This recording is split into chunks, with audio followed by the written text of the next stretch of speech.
Assalamualaikum warahmatullahi wabarakatuh. Saya akan menjelaskan apa yang sedang terjadi di kawasan Ancol. Yang terjadi ini berbeda dengan reklamasi yang alhamdulillah sudah kita hentikan dan menjadi janji kita pada masa kampanye itu. Jakarta ini terancam banjir. Salah satu sebabnya karena ada waduk, sungai yang mengalami pendangkalan atau sedimentasi. Ada 13 sungai.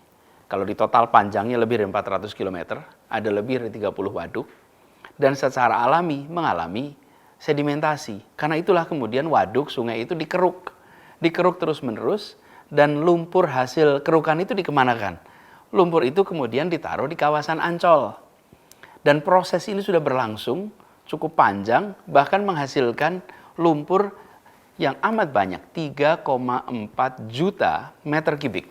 Nah, lumpur ini kemudian dimanfaatkan untuk pengembangan kawasan Ancol. Jadi ini adalah sebuah kegiatan untuk melindungi warga Jakarta dari bencana banjir. Ini berbeda dengan proyek reklamasi yang sudah dihentikan itu.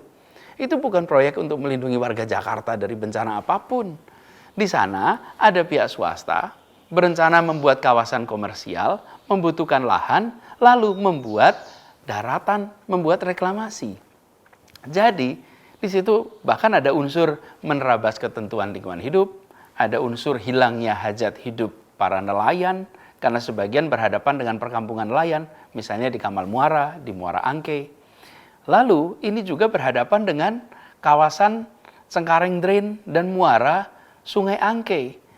Efeknya mengganggu aliran sungai ke laut lepas. Jadi bukan membantu mengendalikan banjir, tapi malah berpotensi menghasilkan banjir.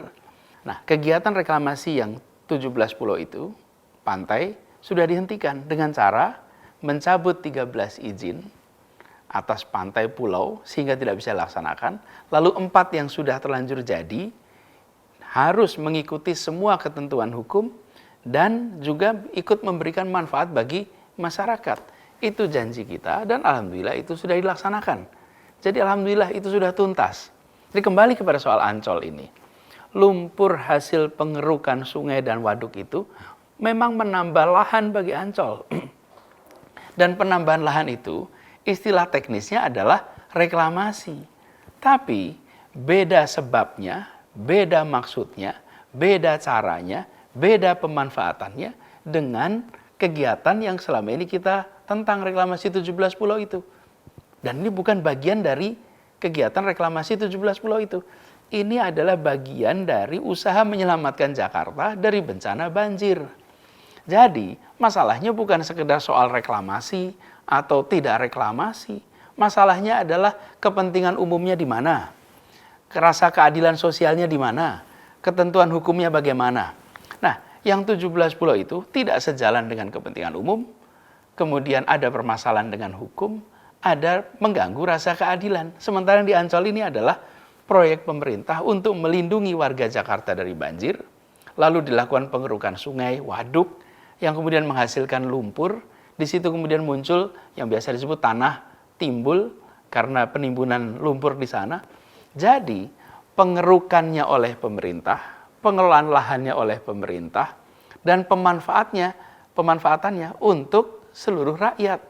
Jadi apalagi program ini tidak mengganggu kegiatan nelayan, tidak menghalangi aliran sungai manapun menuju laut, dan ini sudah berlangsung selama 11 tahun. Lalu untuk memanfaatkan lahan yang sudah terbentuk itu, yang ukurannya 20 hektar itu, Pemprov DKI harus memberikan alas hukum untuk memenuhi syarat legal administratif.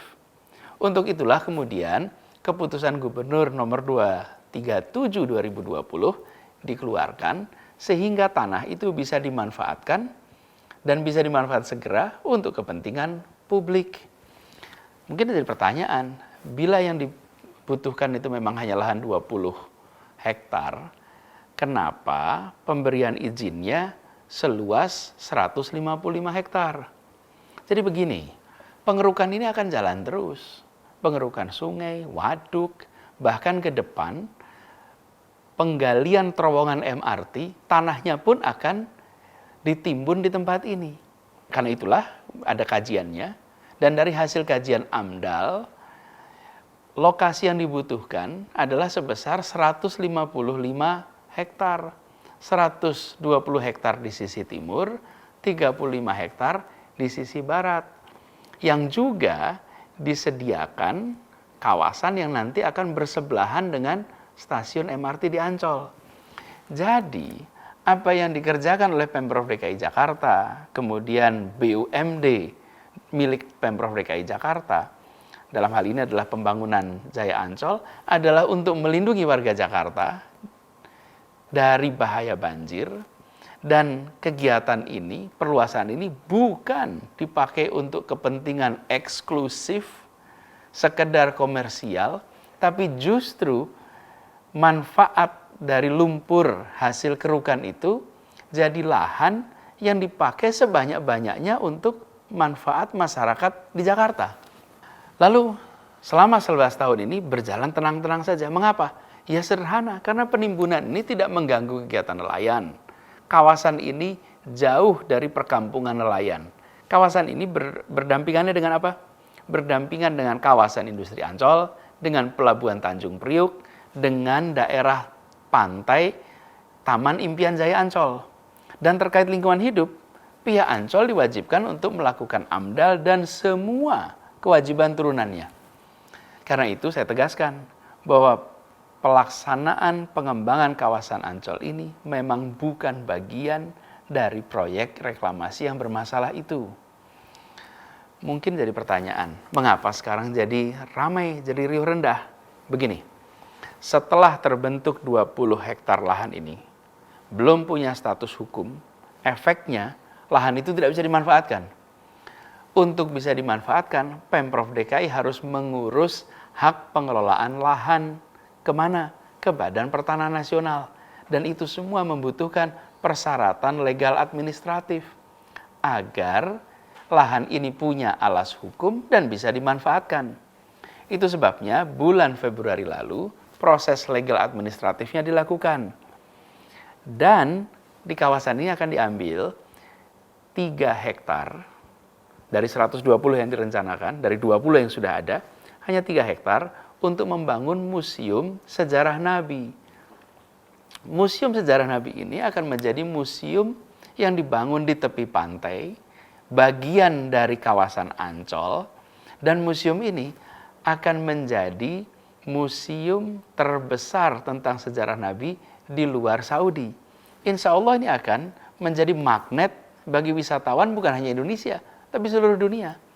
Nah, untuk itu harus disiapkan semua dokumen legal administratifnya agar pengurusan lahannya bisa dilakukan, agar pembangunan bisa segera dilaksanakan.